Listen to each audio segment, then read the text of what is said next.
Lawang Agung Al-Jamal Pasir Baningsun.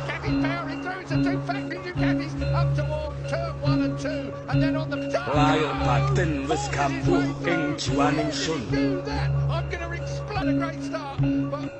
Warok waskita amulat jagat gumulung.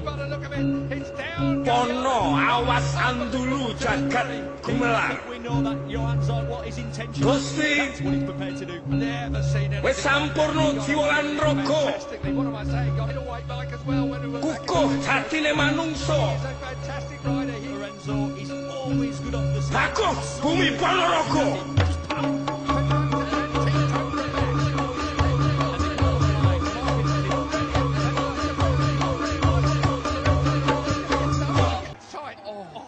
No idea how close that was. We're talking millimetres, not in. Look for going to the front straight away. He's not going to wait, is he? He just wants to get on. Devastating around here. There's the doctor. Oh, Tito Rabat's crashed. So's Alvaro Batista earlier as well. So that's at on the Ducati. It should be faster than the Yamaha, but we know Aprilia at turn 3. Zarco this time has just taken a discretionary route, it would seem to me. Doesn't Dobby admitted. Oh, here Zarco lost the front there. Did you see the black line come?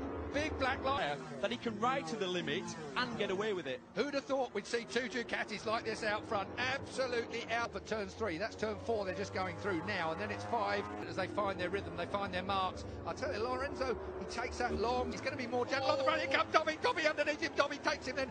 Oh, Dobby with a medium front tyre. Oh, Dobby's crashed. Dobby's crashed out. Dobby has gone down again. 2 in a row for Dobby, down and again. And already Marquez, he can smell this championship surely from the consistency.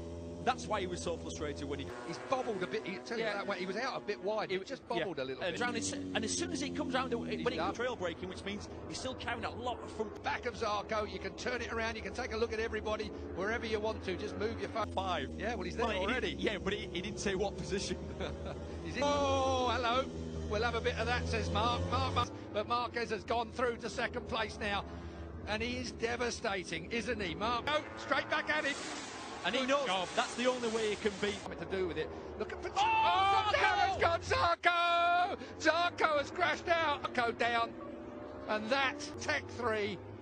He's just a little offline. He's offline, and of course, Lorenzo isn't probably going to be able to fight back once Marquez has. Well, it was just a few millimetres of adjustment. Yeah. Oh, here we go. Up the ins. Oh, that's opportunist. Yep. That is what I love about. Stopping the back. He's carrying no corner speed. Watch his Petrucci underneath him now. He's carrying no corner speed, which is. Has he done now on it? Is this his 23rd race? A great big gap on the paintwork to let Marc straight through. Great big gap. Point about here. The track drops away, and you see the front just go.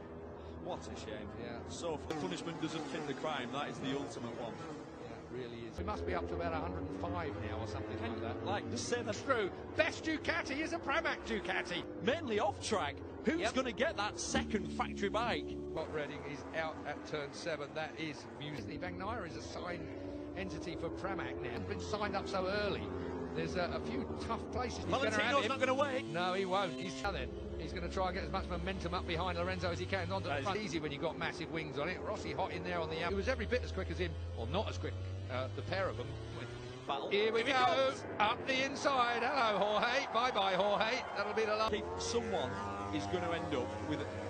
Literally, the music is going to stop, and someone's going to still be Renzo, or possibly Dani Pedrosa. Go and have a go in Superbike. All that, you've got to say, though, with a hard rear tyre on, you can't see Marc Marquez having... Normally, if Marquez can, if you can check out, he'll go. Yeah. And the fact is, actually, just again to back it up, he's okay with soft tyres. The overlap in Michelin tyres between soft and medium and hard. So then a bit of style here from Marc Marquez. There we go again. Front end tucked under. It's subtle. Yeah. Rossi. Rossi now a podium and the fastest lap so far for 2.6.7. Jack turn 3 chicane. Oh, Danilo was hot in there, so was Valentino. No, he didn't. That's for certain. Marc Marquez pulls it to the late apex here. GP still looking for his first win. Here is Dani. You can interview him on the grid. He walks through the paddock. He's just a normal guy. There's no ego. He's got no entourage. These kind of racetracks, there is no straight here where you rest at all. Marquez has just set the fastest lap of the race on that lap, a 1 minute. Coming in now as well, but it's all, for me, it's going to be about the front tyre on the Honda. Yeah. More than even. Marquez from Petrucci still. Valentino Rossi still third. Jack Miller a fine fourth for the Aussie. Soft rear. I was talking about the O-track's been so cold, so it's irrelevant trying to do any sort of run on tyres to get that in for me. Andy was fastest by about 0.4 of a second. That was when I saw that this morning. Yeah, and they are at the moment.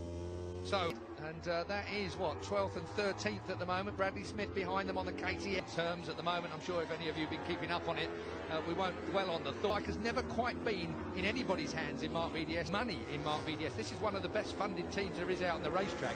How can they have the problem? Consistency, but on lap 17, setting his fastest lap. Here comes Rins on Maverick Viñales. Just Viñales is having his back at Rins. Absolutely. Physical pain. Oh! You can deal with, you know, don't get me wrong, some... How many times have we seen Maverick Viñales have a late race pace this year?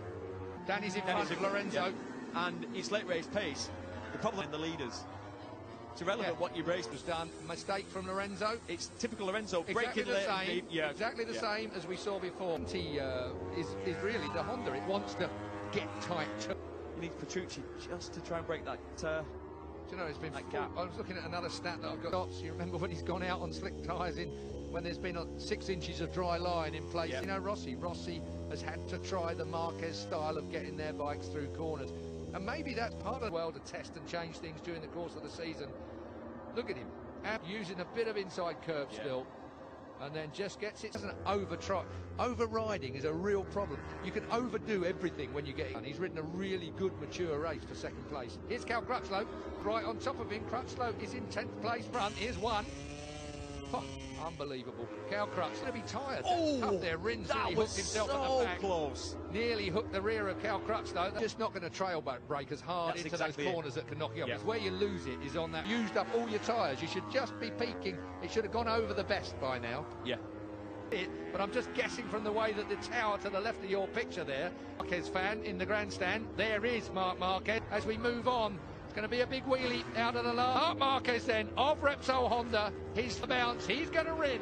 Comfortable up on the peg. Superbly. Danilo Petrucci gets second. Rossi third. Miller right.